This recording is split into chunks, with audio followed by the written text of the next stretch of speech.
What did I just watch? Dark Gathering is super creepy, and I love every single minute of it. It is so sad that anime just doesn't do horror anymore. But every now and then something will creep up, no pun intended, that just completely nails it. We had it with Minoriko-chan here recently. Even though that series had a little bit of ecchi in it, it had this sense of dread and suspense and horror that just you don't see anywhere else. Sadly, never in anime. It's usually either extremely comical or it just doesn't really nail the horror aesthetic. Dark Gathering is another very rare case of just nailing that. But I just got done with the first 3 episodes of Dark Gathering, and I really feel like the story has met its point in which everything has sort of been revealed for the setup.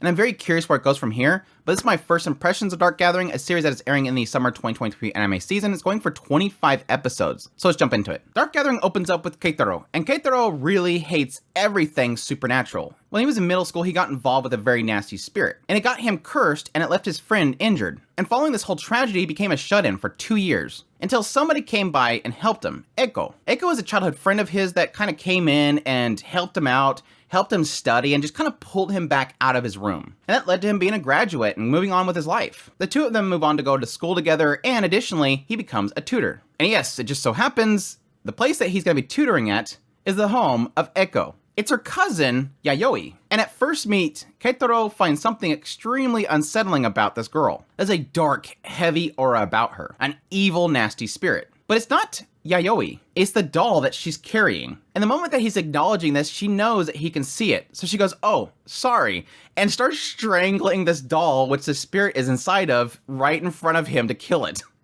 Yayoi is very, very special. Suffice to say, she acknowledged the existence of spirits. And knowing that he acknowledges them as well, she believes that he likes them.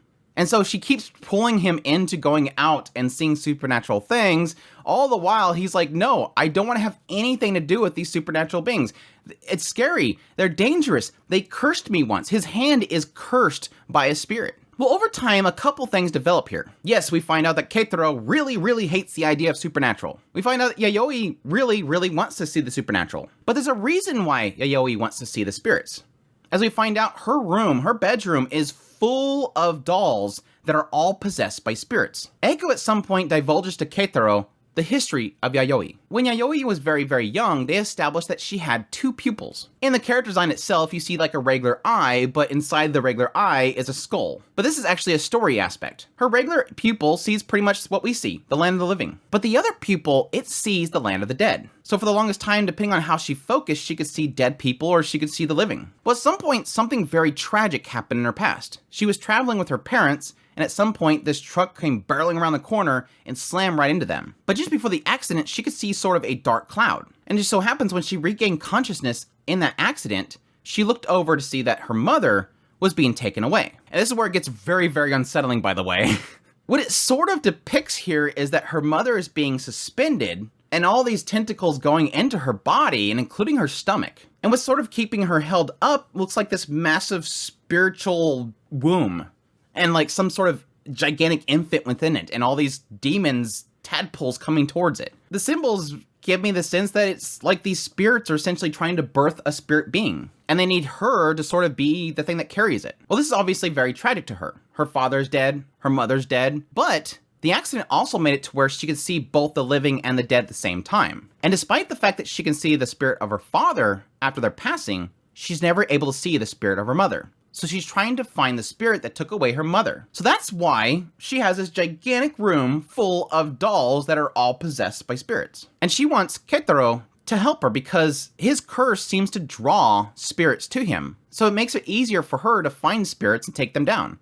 She says that she'll protect him, which should take the fear away from the supernatural from him, while at the same time he'll help her by luring them. And it's all an effort for her to build up essentially an army to take down the spirit that has her mother, because she knows it's extremely powerful. And it seems like Eiko is sort of helping her by dragging Keitaro into the whole situation every time as well. And that all gets into the 3rd episode where things get a little bit more heavier in the spoilers, and Again, it's 3 episodes in, so listen at your own choice. At some point, Keitaro doesn't want to have anything to do with anything anymore. He ends up leaving them behind. Well, Yayoi says that she has a way that can cure Keitaro of his curse. So she goes to take on a goddess, and she's losing. And so Keitaro ends up getting pulled in the situation anyways, and then finds out that she was doing it to try to cure his hand. And that's when Yayoi divulges everything to him, that she finds him to be a true friend, and that she cares for friends just as much as she does family. And she wants some of his fingernails so that she can put them inside of the dolls in her room, because her room is essentially her fortress. It's the concept of the paper doll, that if you put something of yourself onto a paper doll itself, it becomes sort of a proxy. Anything that harms you will harm the thing instead. But she's done this with all of these spirits in this room. Every doll has a spirit in it and something of her, fingernail clippings, inside of there, so that if she gets hurt, they take the damage for her. And that allows her to control all the spirits in the room. Every time she finds a new spirit and captures it,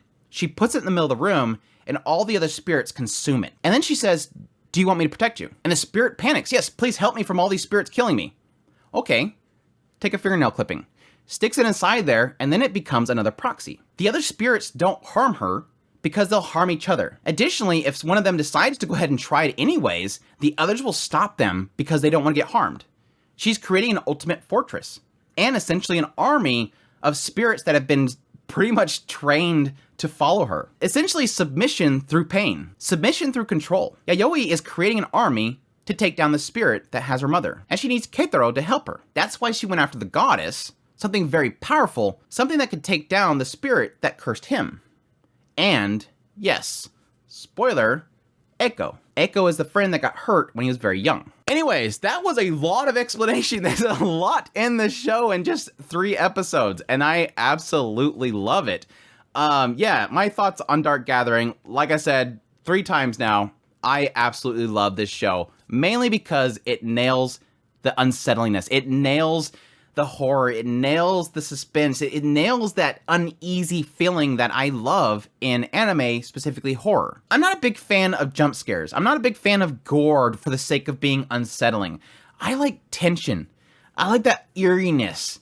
And Dark Gathering, and like I said earlier, Mirako-chan nailed it too. Dark Gathering nails it. It was really in that first meeting with Yayoi that I was like, this is gonna be something special. Like, this is gonna be special. It wasn't Yayoi. I do kind of like her character design. It kind of reminds me of something like Gigige no Keitaro or something like that. One of those seemingly child-focused anime series, but it's not. It definitely has that aesthetic, but it doesn't bother me because I like it. What was really cool in that first meeting, though, was that screech when she was strangling this little doll.